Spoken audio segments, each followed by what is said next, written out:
On this episode of the WWIA Podcast, founder and CEO John McDaniel is recording on location from the Northwoods of Wisconsin at Camp Hackett, WWIA's Northern Healing Center, and essentially Ground Zero, the place where the Wounded Warriors in Action Foundation all started. John gives a history of Camp Hackett, some background on how the foundation was formed in 2007, and explains the significance of this special place that has been serving our combat wounded veterans over the past 15 years. Let's join John now.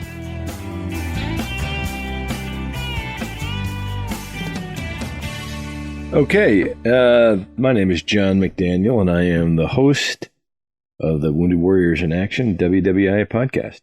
Honor, Connect, Heal.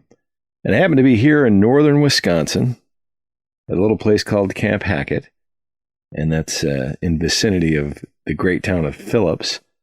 It is technically, I guess they call it the Northwoods up here. Everything north of Wausau, I guess, is technically considered to be the Northwoods. But I'm in an Airstream trailer, and I'm at Camp Hackett, and I just thought I'd give the listening audience here a little sample set before I do a podcast here with Mike Reed coming up later tonight. But I wanted to just spend a moment and sort of level the bubbles, if you will, and kind of describe, Ground Zero for the foundation, for the Wounded Warriors in Action Foundation. Really, it's right here at Camp Hackett, Ground Zero. Why do I say that? Well, this is really where it all started. Back in 2005, I bought a chunk of property up here as I was getting ready to retire, and drug a bunch of my kit up here, a 40-foot fifth wheeler, and just in 2007, November of 2007, when I retired, brought it all up here and opened the doors basically, and started serving heroes by connecting them with the great outdoors and each other, and surrounding them with people and communities who care. So Ground Zero is right here at Camp Hackett, and here it is in March. Today is the 20th of March, 2022.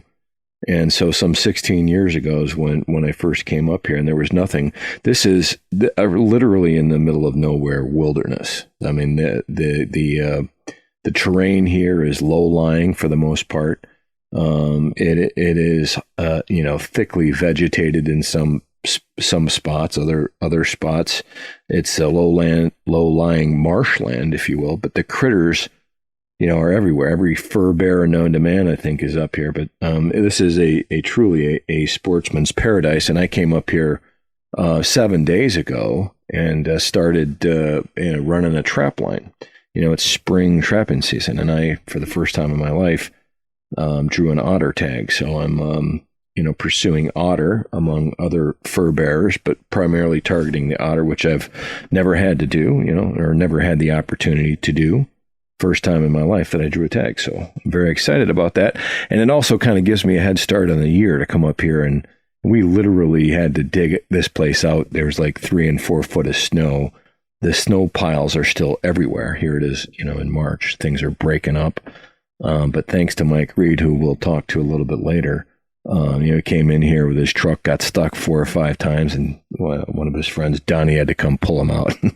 I think he said he got stuck. We'll talk about that, but 4 or 5 times just trying to get in here to camp, which, is literally at the end of the road here in this wonderful part of the world.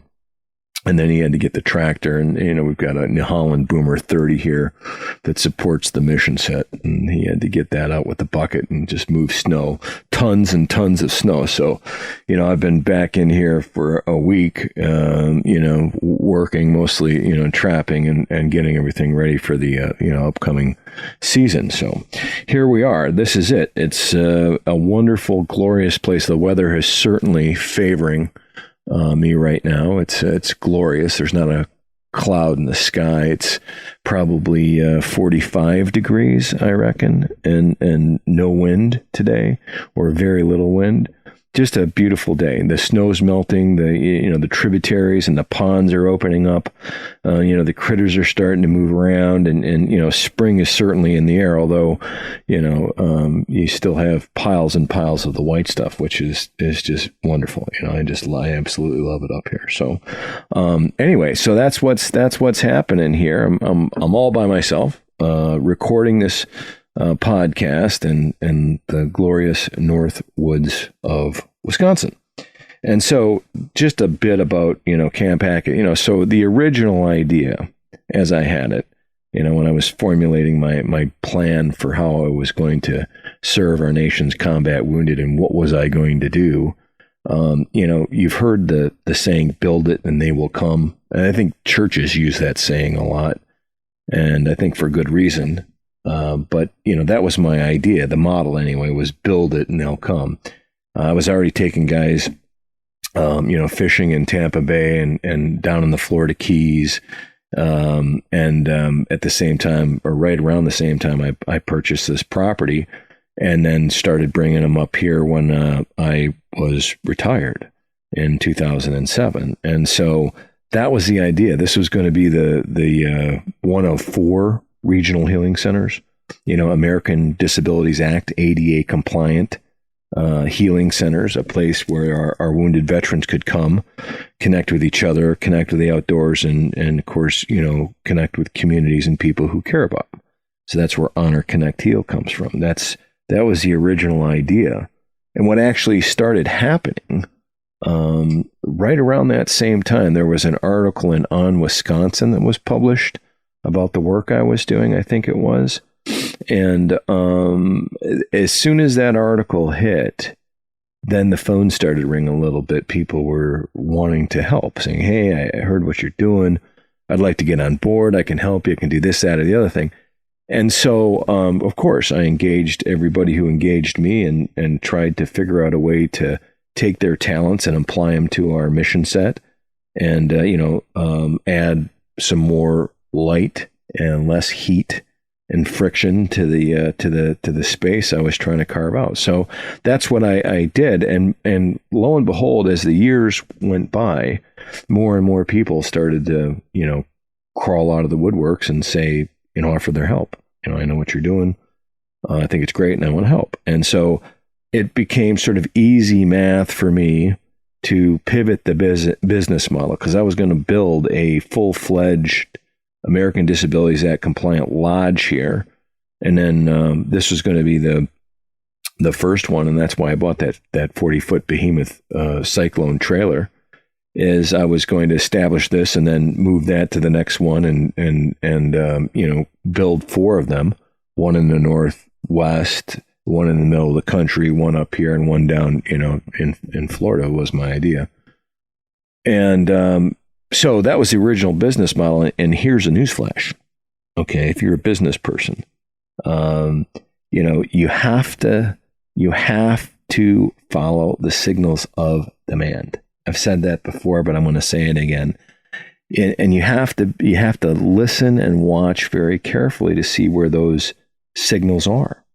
And in this case, American sportsmen and women reaching out to me saying, I want to help, was a demand signal, okay, on the supply side, okay, of the equation, but nonetheless a demand signal saying, I want to help. And so instead of, doing a brick and mortar operation here at Camp Hackett, I sort of, pumped the brakes, if you will, on this idea of building this American Disabilities Act compliant lodge, because P.S., the price tag on that was about $300,000 to do that and do that properly. And, at that time, back in 2007, in the, formative years of the foundation, there was no money. There was John's money. It's just, so, I had to be really, careful. I had some resource. I was fortunate, to have, been spendthrift and done well in a few business adventures. But nonetheless, that's a big price tag. So I pumped the brakes on that idea of build it and they will come, and established, instead of establishing a full-fledged American Disabilities Act compliant lodge, nothing opulent, of course, but adequate. I pumped the brakes on that idea and began to listen to what people were saying to me, which was, John, I want to help.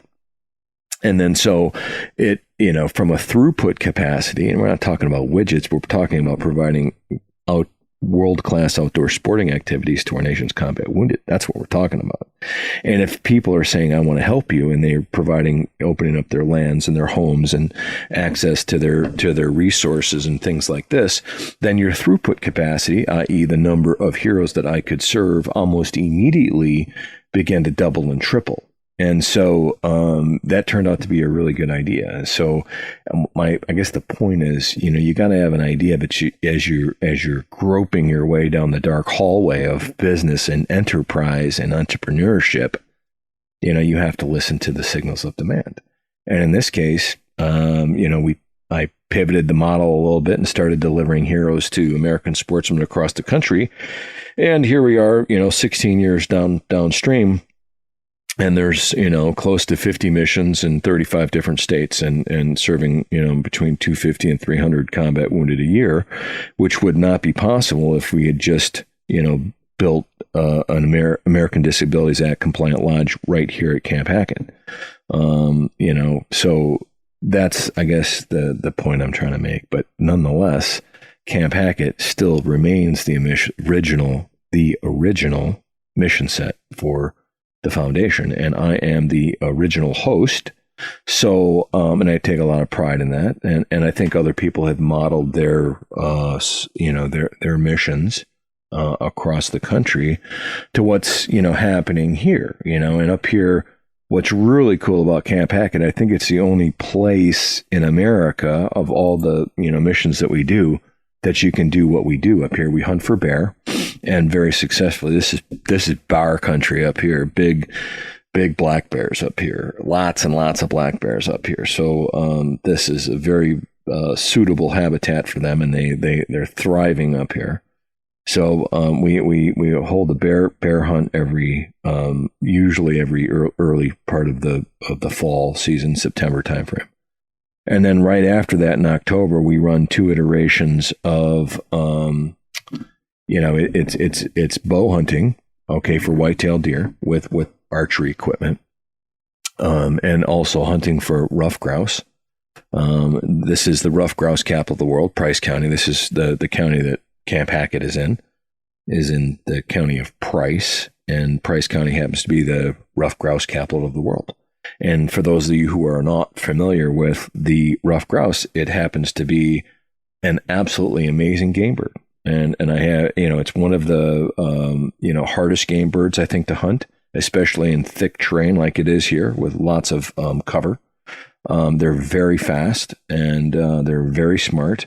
And, it's just a great sporting bird. So we hunt for them with shotguns behind bird dogs, usually. And so it's bow hunting, rough grouse, and then we do a combined duck and goose hunt up here, which is phenomenal. We've been really sticking it to the Canadian geese and occasionally a few greenheads. So that time of year, the hunting for waterfowl can be excellent. So we do that, and then we cap the whole thing off with a muskie fishing event. So I think this is the only people in lots of mission sets in Wisconsin supporting the foundation. So if any of you are listening to this, thank you for what you're doing. Last count, I think there was 13 different missions in Wisconsin. It's the most vibrant state, if we will. It might have something to do with it, the fact that I'm an old Wisconsin boy and this is where it started. But nonetheless, there's lots of WWIA activity happening in the great state of Wisconsin, and we're very proud and thankful for that. So all of you that are helping in one way or the other, we certainly appreciate that, and ask you to continue to, provide us your loyal support, because it's making a huge difference. So anyway, that's what's happening up here at Camp Hackett, and I just happened to be, prepping here shortly for Mike Reed's arrival, and we're going to do a first field, podcast here at Camp Hackett, other than this one. And it's not going to be dinner in a movie; it's going to be dinner in a podcast. So I'm pretty excited about that. But anyway, so let me just give you another, just a visual word picture of Camp Hackett for those that have not seen it. And I'm just wondering, what is this thing? And people ask me, well, where'd you come up with the name Camp Hackett? And I go, well, it's real complicated. The majority of the property holdings, which is 370 contiguous acres, it's a big chunk of property. And then there's a 40 that's not connected to it, but in close proximity. The 370 acres is in the township of Hackett. So there you have it. And I just thought to myself, as soon as I heard that name, Camp Hackett is just in the township of Hackett. That works. And in the military, in the Rangers, we used to say, if you can't hack it, pack it. So it was an easy one for me to do. But here we are. There's a couple of facilities. There's one major facility here. I say major. It's a bunkhouse.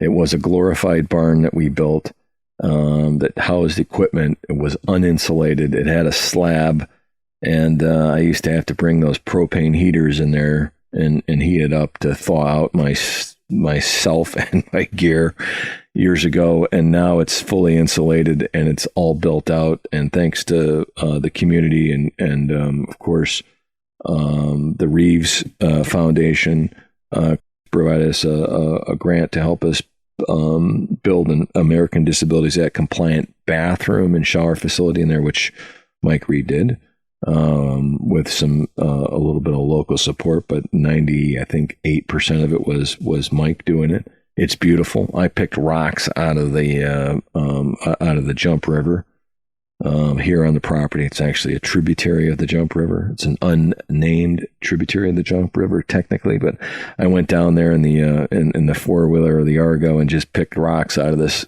creek, and then brought them here and cut them, and so that they could be, inlaid in the tile.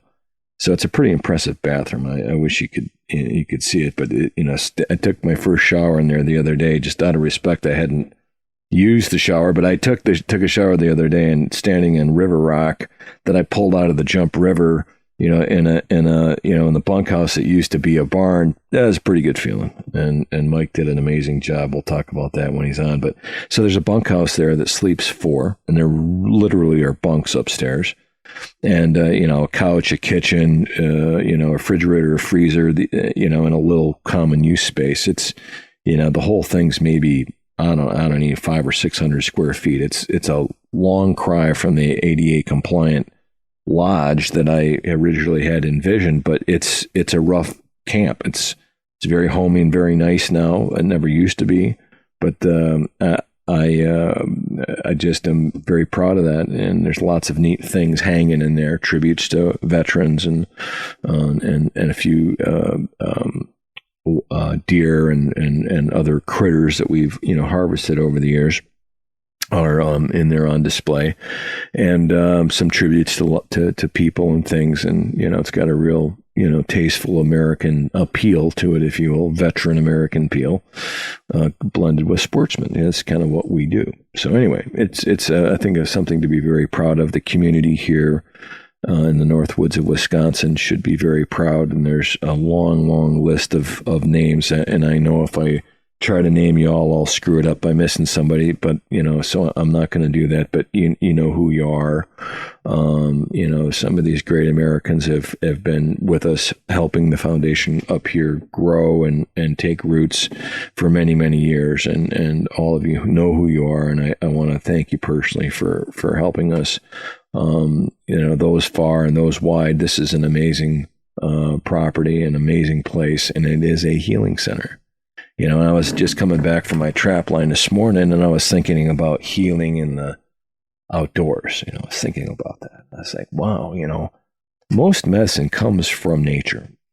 People don't know that, but most all of the medicine that we use to help people with their ailments are all somehow organically connected, to nature. And, our healing doesn't have anything to do with, the medicine that, they get from the VA or their doctors. That's not what we do.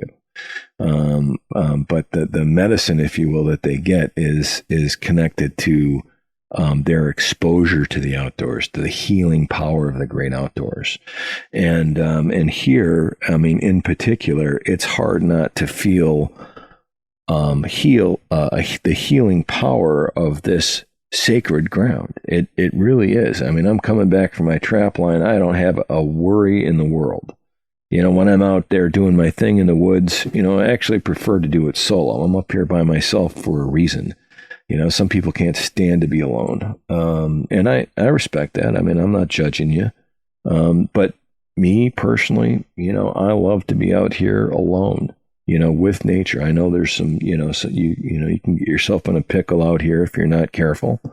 There are bears, wolves, and other critters. And I'm not saying that they're an immediate threat or danger to humans, but you get back there and you get at it doing your thing. When you're alone, you have to be very careful. I mean, I almost fell through the river the other day. I mean, I wasn't in any real danger, but you just got to have your wits about you, and I like that. I'm coming back thinking 100% focus on what I'm doing, 100%, and practicing the art and science of being a good sportsman, and conservationist. And so, for those that don't know, we have poured our hearts and souls into developing this land here to be a paradise for wildlife. Habitat improvements, habitat adjustments. I am always working this terrain to make it better, this property, make it better for the wildlife. And we're very, very responsible with respect to what we harvest, and we are conservationists first. And so I just wanted to emphasize that, because I think a lot of people, when they think about what we do, they're just out there hunting and killing things. No, not even close. Okay. If it was possible to track the number of hours, days, weeks, and years spent up here trying to make this property as great as it can be for the wildlife, to create opportunities for our heroes, it's countless. Okay. And it's not just me. It's a lot of people that have helped. So anyway, I'll get off my soapbox, but going back to the healing, I'm coming back from my trap line, and I'm just like, wow, some people have referred to today as the age of anxiety. I don't know. I heard that some time ago, and it didn't really register with me. But I think there's a lot of people out there that, the world's in chaos right now, and we're just coming out of this pandemic, and there's lots going on, and I don't want to get into all of that, but there's a lot of people that suffer from anxiety, and I guess you could probably put it on a scale from 1 to 10, 1 being mild and 10 being, extremely, having extreme anxiety. When you're out here, and I personally, I understand anxiety. I mean, like, I don't like to go to the dentist and get root canal, and I feel a little anxious when I have to go do that. But by and large, I don't live with anxiety, I mean, and those that do, I want to say, there's ways, I think, of helping you with that condition. And it starts with getting outside. That's my opinion. And doing things with your hands, and focusing on things that you enjoy to do, and releasing your mind from all of the, constant tension and pressure that's out there, that's perceived. Okay. And you can say, oh, it's real. I don't, my job, my family, my wife, my husband, my children, my friends, fill in the blank, money, you can let all of that go. All right. Just let it all go. And focused on getting yourself in a good spot. And a lot of that, in my opinion, has to do with getting outside, and turning to nature. Things are very simple, but they're also very complex. But if you're doing something with your hands that engages your mind and your body, and your back, get outside and do something. And I think it has a very calming effect. And I think anybody who might suffer from anxiety might really find that the outdoors is a great way to alleviate some of that, anxiety, because I can tell you when I'm up here, I got nothing like that. Nothing. I just am in awe of how wonderful and glorious the nature is. I'm there wading, hip deep in a stream this morning, and he's just tending my trap sets and my trap line, and you can see underwater some of the I guess I really couldn't. It's kind of like canes, I think, but it's fauna that's turning green. It's growing already. It's underwater, and it's green already, and the ice just went out. So the plants here and the animals, they understand they've got a short period opportunity here to grow, and they get at it quick. It's just unbelievable. I was digging a ditch literally yesterday, and digging down, doing a drainage ditch here on the property with a shovel in my hand, and I'm digging up roots that are green. They're things that are already growing, and they were like 2 feet under snow. It's just crazy. It's amazing. Anyway, all right, I'm going to shut up here and sign off from Camp Hackett. We're going to have Mike Reed on the podcast tonight. I don't know what we're going to talk about, but it'll be cool. Got lots of things to talk to Mike about, and I appreciate your time, and hope everybody has a wonderful day and an even better evening. So, signing off from Camp Hackett. To learn more about the mission of the Wounded Warriors in Action Foundation and how you can get involved, please visit our website at wwiaf.org or follow our social media pages on Facebook, Instagram, Twitter, and LinkedIn. Thank you for listening to the WWIA Podcast and for helping us honor, connect, and heal our combat wounded Purple Heart heroes through the power of the great outdoors.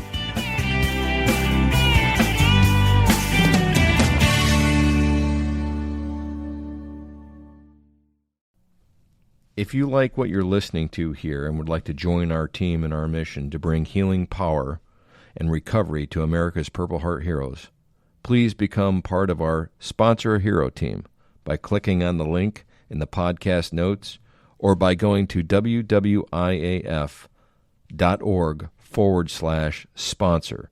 That's wwiaf.org/sponsor. Our heroes need you now more than ever. Thank you.